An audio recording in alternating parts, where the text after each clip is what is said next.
In my family, there were two kinds of sound: the applause for my older sister, Stella, and the background noise. That was me, Pearl. I was 21, standing in the kitchen of our sterile, white McMansion, one of those houses where everything is for show and nothing is for comfort. I was looking out the window as my father, Howard, handed Stella the keys to a brand new car. It even had a giant red bow on the hood, a reward for her big promotion. I just stood there holding a wet dish rag, watching them laugh. The main song was playing at full volume, and I was just the static. Have you ever felt like background noise in your own life while someone else was always the main song? Let me know your story in the comments below. Stella, my older sister, was in public relations. That's what she told people. It meant she was shiny, loud, and obsessed with appearances. She was the one who brought home achievements. My younger sister, Daisy, was 19. She was the baby, a role she played perfectly. If Daisy spilled wine on the white carpet, she'd just giggle, and my dad would call it a happy accident. And then there was me. I was the cleaner of happy accidents, the listener, the one who made the coffee, the one who remembered everyone else's birthdays. I used to think it was just carelessness, that I was just the quiet one. But I learned that in families like mine, it's not accidental, it's a system. Psychologists call it the golden child and the scapegoat dynamic. In a dysfunctional family, roles are assigned. The golden child, Stella, exists to bring glory to the parents. She's the reflection of their success. The scapegoat, well, that's where you dump all the disappointment, the frustration, and the exhaustion. That was me. I wasn't invisible because I lacked value. I was invisible because that was my job. I had to be the background noise so Stella could be the song. I had to be dull so she could be shiny. I realized this with perfect cold clarity on my 21st birthday. The day started with silence.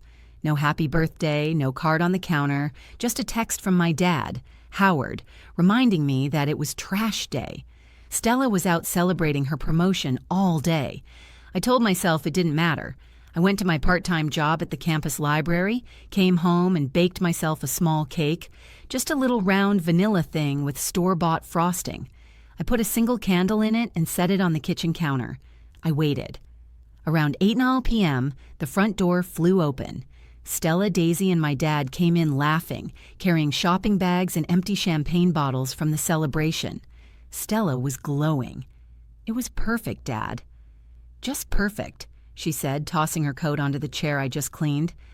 "Only the best for my number one girl," Howard said, beaming at her. They all walked right past me. They walked past the kitchen counter, past the little cake with its one unlit candle. Not one of them glanced at it. My dad just pointed to the sink. "Pearl, you didn't run the dishwasher. We've got no clean glasses for tomorrow." I looked at the sink. It was full of their morning coffee mugs and breakfast plates. I looked at my little cake, and I understood this wasn't forgetfulness. This was a balance sheet, and on their balance sheet, I simply didn't exist. Stella was the asset. I was just a liability, the cost of maintenance. I stood there in the sterile quiet of that kitchen, and the anger wasn't hot. It was cold. It was the kind of cold that makes things clear. I didn't need to be invisible for them anymore. I just needed to be gone. That night, I went up to my room. I listened to Stella and Daisy laughing down the hall. I looked at my small, untouched cake. I didn't cry. I didn't write an angry note. I just opened an old backpack. I packed a few shirts, my toothbrush, and the $300 I'd saved from my library job. I walked downstairs. The house was silent. Finally, I put my house key on the counter right next to the little cake with its single unlit candle, and I walked out. The silence that followed me out the door was the same silence that had lived there for 21 years. The only difference was this time I was choosing it. Fast forward 3 years. I'm 24 now. I live in Boston in a room in an old group house with sloping floors and drafty windows. It's messy, it's loud, and it's the first real home I've ever had. My roommate Russell plays guitar badly and always leaves exactly half a pot of soup for me when he cooks. I didn't work at the library anymore. I worked the 5 a.m. shift at an artisan bakery downtown. That sterile McMansion smelled like chemical polish and cold air. My new life smelled like butter, burnt sugar, and roasting coffee. It was the smell of effort. My manager was a woman in her 50s named Rose, but everyone just called her R. She was tough, saw everything, and didn't believe in shortcuts. On my first day, she showed me the proofing docs. It was just a big, warm, humid metal cabinet where the bread dough sat in the dark. She pointed to it. "This is the most important part of the bakery, Pearl. You can't rush this." She tapped the metal door. "Dough needs time, darkness, and warmth to rise. You gotta respect that. The best things grow in silence." I thought about that a lot. I also learned about a new kind of kindness, the kind that doesn't come with a price tag. At home, every good thing was transactional. I got good grades. I was quiet. I cleaned the kitchen. And in return, I was allowed to exist in their space. Love was a payment for services rendered. Here it was different.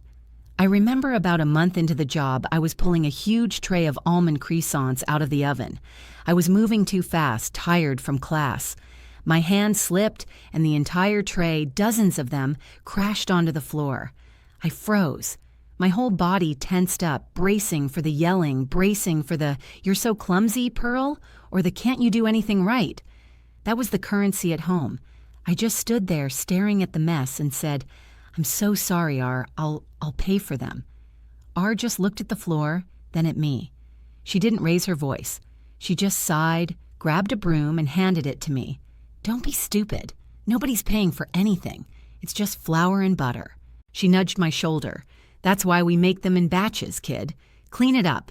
We've got 10 minutes before the next round." I just stood there for a second. No yelling, no guilt, just a problem that needed solving. That night, I came home to my messy apartment, and Russell had left a note on the counter next to a bowl of soup. "Heard you had a rough one. Eat this." This is what I learned in those 3 years. The kindness from my found family, from R and Russell, it wasn't transactional. It was covenantal. It wasn't a trade. It was a promise. It was given freely just because I was there. And it was a warmth I had never known. I was finally, quietly rising. For 3 years, my life was built on that new quiet foundation. The bakery in the morning and in the afternoons, I worked as an assistant at a historical archive. It was a job I loved. It was the opposite of my family's house. It was a place where silent, meticulous work was the entire point. I spent my days handling fragile documents, breathing in the dry, sweet smell of old paper. My world was small, and it was mine. Then one Tuesday, I was in the archive basement carefully cataloging old city maps. My phone, which was always on silent, buzzed in the pocket. I pulled it out, expecting a text from Russell about groceries. My heart didn't just drop, it froze. The name on the screen was Stella. 3 years, 1,095 days of absolute, uninterrupted silence. And now her name was glowing on my phone. I felt a cold shock, like touching a live wire. It wasn't sadness. It was the old, familiar dread, the feeling of an alarm bell ringing somewhere deep inside me. I let it ring until it stopped. A second later, a text message. I opened it. It read, "Pearl, call me back. Urgent." That was it. Not, "I miss you." Not, "Are you okay?" Not, "I'm sorry." Just a command. I stared at the words. Urgent. I thought about how my 21st birthday hadn't been urgent. My leaving hadn't been urgent. My entire existence for 3 years hadn't been urgent. I put the phone back in my pocket. I didn't answer. I went back to the map, but my hands were shaking. The spell was broken. The background noise was trying to get back in. I didn't reply. For the rest of the day, I felt like I was walking underwater. That evening, as I was walking home, it buzzed again. This time, it was my father, Howard. I stood on the sidewalk, the sound of traffic rushing past me. I declined Stella's call, but this was different. This was the man who had watched me be invisible and done nothing. I answered, mostly just to gather information. "Hello?" His voice was thin, nervous. "Pearl? Pearl, is that you?" It's me." My voice was flat, clinical. "Oh, thank God. Pearl, where have you been?" "We? Well," Stella said, "things are just terrible." I leaned against a cold brick wall. "Terrible how, Dad? It's just..." He was fumbling the way he always did when Stella wasn't telling him what to say. "Your sister. It's all a mess. You need to come home, Pearl. The family needs you." Needs hit me like a stone. They had never needed me. They had used me, but never needed me. Needs me for what? There was a long pause on his end. I could hear him breathing. "Pearl, just please. It's about the house. We need to talk to you about the house." My blood went cold. Not "we miss you," not "we're sorry." It was about the house, the McMansion, the sterile white box I'd left 3 years ago. "I'll think about it," I said. It was a lie. I hung up before he could answer. I stood there on the street, and the anger I felt was sharp and precise. After 3 years, they weren't calling for me. They were calling for something I could do for them. It was just a transaction. It had always been a transaction. The only question was, what was it?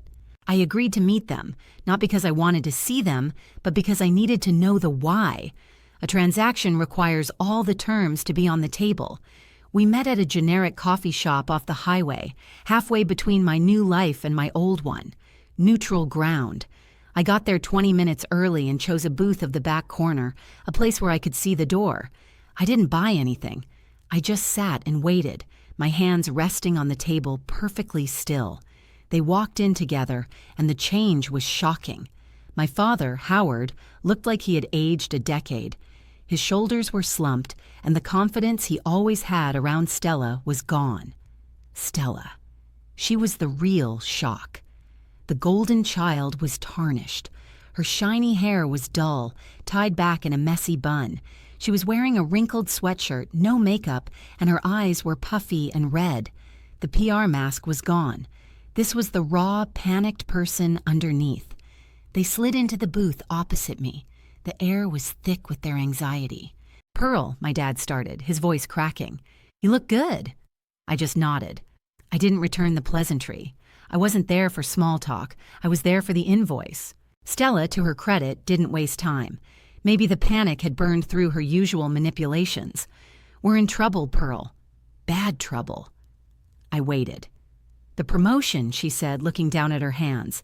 "The car, it was all a lie. My job, I was covering my expenses with company cards. It snowballed. I kept thinking I could fix it before anyone noticed." She was talking fast, the words spilling out. "I used Dad's name for a few credit cards to cover the first hole, and then it's all gone. They're going to press charges. The bank is foreclosing on the house." I stared at her, not with pity, not with anger, but with a kind of slow, cold clarity. The McMansion, the symbol of their perfect hollow life, was built on fraud. "What do you from me?" I asked. My voice was low, steady, clinical. My dad leaned forward, his hands trembling. "We have one option." The bank agreed to a consolidation loan, a second mortgage to cover what she owes, and stop the foreclosure. He wouldn't look at me, but our credit it's ruined. We need a co-signer. I felt the last piece of the puzzle click into place. It was so clean, so simple. "We just need you to sign, Pearl," he whispered. It's $75,000. $75,000. I didn't laugh. I didn't gasp. I just stared at him. After 3 years of silence, they didn't call for a daughter. They called for a credit score. I wasn't family. I was a financial instrument. I sat back, letting the silence stretch. I watched them, watched the hope and fear wearing in their eyes. 3 years, I said, my voice barely above a whisper. You didn't call for 3 birthdays. You didn't call when the pandemic hit. You didn't even know if I was alive. Why now? Why didn't you ever try to call before? Stella stammered. We were busy. We thought you were just... No. My dad cut in, his voice breaking. He finally looked at me, and his eyes were full of a weakness I'd never seen. That's not true. He looked at Stella, a flash of anger in his eyes. "You tell her what you told us." Stella's face went pale. "Dad, don't tell her," he demanded. I looked at Stella. She was trapped. I told them you were in trouble," Stella whispered, her eyes fixed on the table. "I told them you'd gotten mixed up with some bad people, that you said you didn't want to be contacted, that you were angry, and you'd just come home when you were ready." The air left my lungs. It wasn't a gasp. It was a slow, silent emptying. It wasn't just neglect. It wasn't just that I was the background noise. She had actively, systemically cut me off. She had built a wall around them to make sure I stayed the scapegoat, the failure, the one in trouble. She had made my invisibility a policy. I looked from her, the saboteur, to my father, the coward, who believed her, and I felt absolutely nothing. The debt was finally calculated. I looked at Stella, the saboteur. I looked at my father, the accomplice, and the final chain link in my head clicked into place. All the years of being background noise, all the missed birthdays, the sink full of dishes on my 21st birthday. It wasn't just negligence, it was a strategy. I had to be the failure so she could be the star. Stella's face was desperate. "Pearl, please. It's $75,000. It's nothing to a bank. You have good credit." We checked. "Well," we assumed. My dad jumped in, his voice pleading. "We'll pay you back, honey, every penny. This is your family. You can't just let us lose the house. You can't let this happen to Stella." I thought about my little vanilla cake with its single unlit candle. I thought about R handing me a broom instead of a bill. I thought about Russell's note next to a bowl of soup. I looked at these two people who had flown into a panic, not because I was missing, but because my credit score was. I gave them the only word I had left, the only one that mattered. No, the word just hung in the air. It was small and quiet and harder than steel. Stella's face crumpled, but not into sadness, into rage. "No." "What do you mean, no? After everything we've done for you, you're just going to sit there and be this selfish. We are your family. You're destroying us," my father yelled. Actual volume, actual passion. Where was this passion when I was getting straight A's? Where was it on my birthday? "How can you be so cold, Pearl? We're on the edge of losing everything." "Cold?" I repeated. The word didn't even sting. I'd spent 21 years setting myself on fire just to keep them warm. I gave them my time, my energy, my silence, my obedience. And now that I refused to hand over my future, I was cold. I stood up. The movement was slow, deliberate. I took a $5 bill from my wallet and placed it on the table to cover the coffee I never drink. "That's not my debt to pay," I said. I turned and walked out of the coffee shop. I didn't look back. On the bus ride home to Boston, my phone exploded. It was a barrage of shrapnel. A text from my younger sister, Daisy, the one who never had to work for anything. "You're a monster, Pearl. I hope you're happy." Then one from Howard. "You've made your choice. You've abandoned this family. Don't bother calling us again until you're ready to fix what you broke." I sat there watching the dark countryside rush past the window, and I felt a familiar twinge. It was the old programmed instinct, guilt, the feeling that you're bad for escaping, the feeling that you're cruel for surviving. But then I thought about what that word family really meant to them. It wasn't love. It was an obligation. It was a one-way contract where I was the only one paying the premiums. And I realized the truth. You do not have to set yourself on fire to keep warm the very people who pushed you out into the cold. This wasn't an act of revenge. It was an act of accounting. My compassion had been a luxury. They'd overdrafted for years, and the account was finally closed. My coldness was just a balanced budget. I wasn't abandoning them. I was refusing to let them pull me under with them. I wasn't destroying their lives. I was just finally saving my own. The guilt wasn't mine to carry. It was theirs. The bus pulled into my neighborhood in Boston. I got off the air sharp and clean. I didn't feel angry. I didn't feel triumphant. I just felt quiet. And for the first time, the quiet felt like peace. When I got back to my apartment in Boston, the first thing I did was take a hot shower. I felt like I was washing off 3 years of silence and a lifetime of residue. I made a cup of tea. I sat on my lumpy couch, looked at my phone buzzing on the table, and I did the simplest, most powerful thing I've ever done. I opened my contacts. Howard, delete. Stella, delete. Daisy, delete. I blocked their numbers. I blocked them on every social media platform I could find. It wasn't angry. It was just housekeeping. You don't keep trashing your house just because you've owned it for a long time. My roommate Russell came home later. He saw me sitting there in the quiet and just wordlessly slid a bowl of noodles in front of me. I smiled.